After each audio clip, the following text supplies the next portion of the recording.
Chapter 28. We had left off in chapter 27, and Smush, Cole's cousin, is very hesitant because of the fact that Cole really doesn't sound like he has a solid plan. And so Cole's using a little reverse psychology, saying things like, well, it's all right, man, if you can't man up, or it's all right if you're too scared, and it's working. Chapter 28. We sit back in the shadows and wait. Smush is playing with his phone, texting and looking at videos. Snapper's looking at me, probably wondering about what I got him into. You should really talk to Harp about this. He won't want you breaking the law, he says. I shake my head. Look, Harp has to do what he has to do.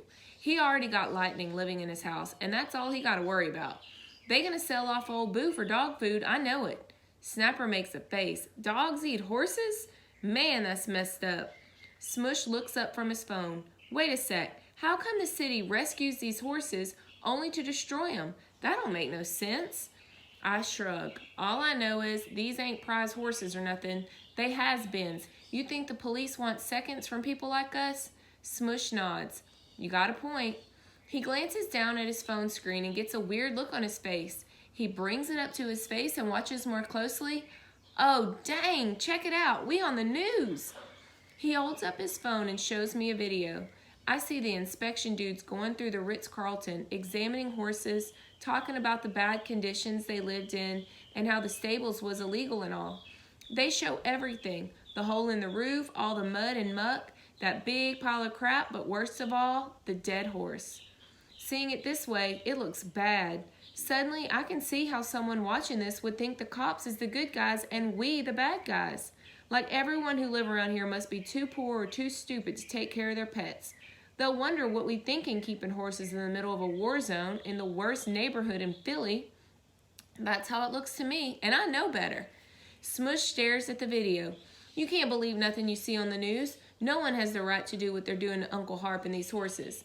They just looking to stir things up to make a story. When he says that, suddenly I know Jamaica Bob was right.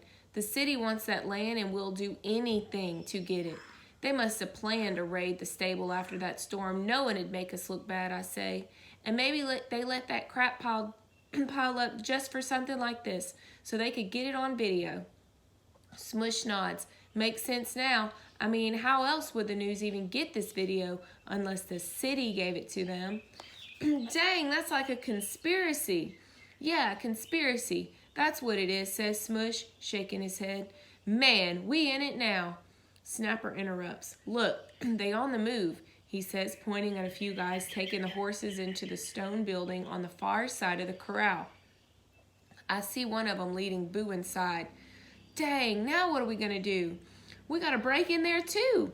Smush tells me to be quiet. We'll figure it out, he says, like he has no idea. Just sit tight. When the sun goes down, the park feels different. It's dark and empty. The trees is kind of spooky. I ain't never been in a forest at night, but with us being quiet, all kinds of animals and who knows what seem to come alive around us. It's like the forest is a living, breathing thing. All them pretty trees from before look kind of crazy now, like monsters. We watch them guys who was working with the horses drive off one by one. After they gone, it feels pretty quiet.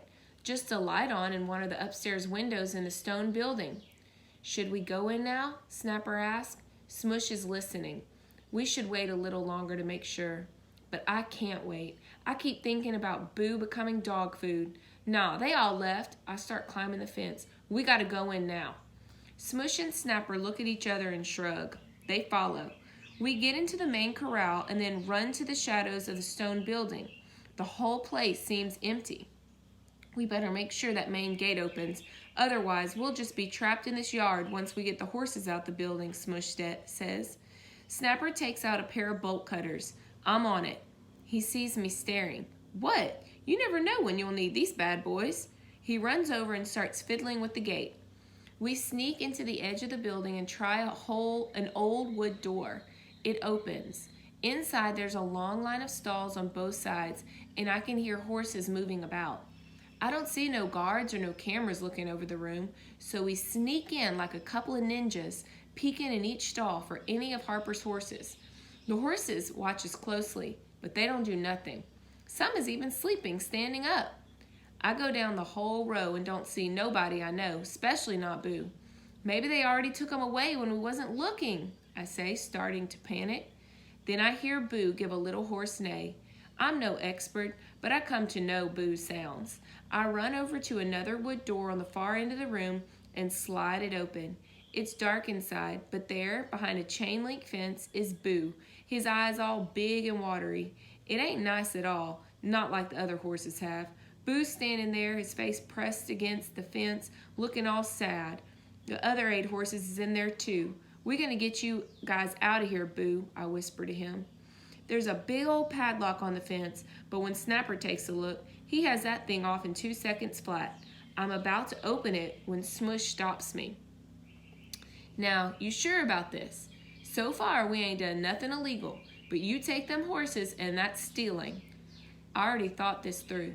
It ain't stealing if it's yours. They stole them first. I'm just taking them back. It's called cowboy justice. Smush shakes his head. "Okay then, cowboy, lead the way."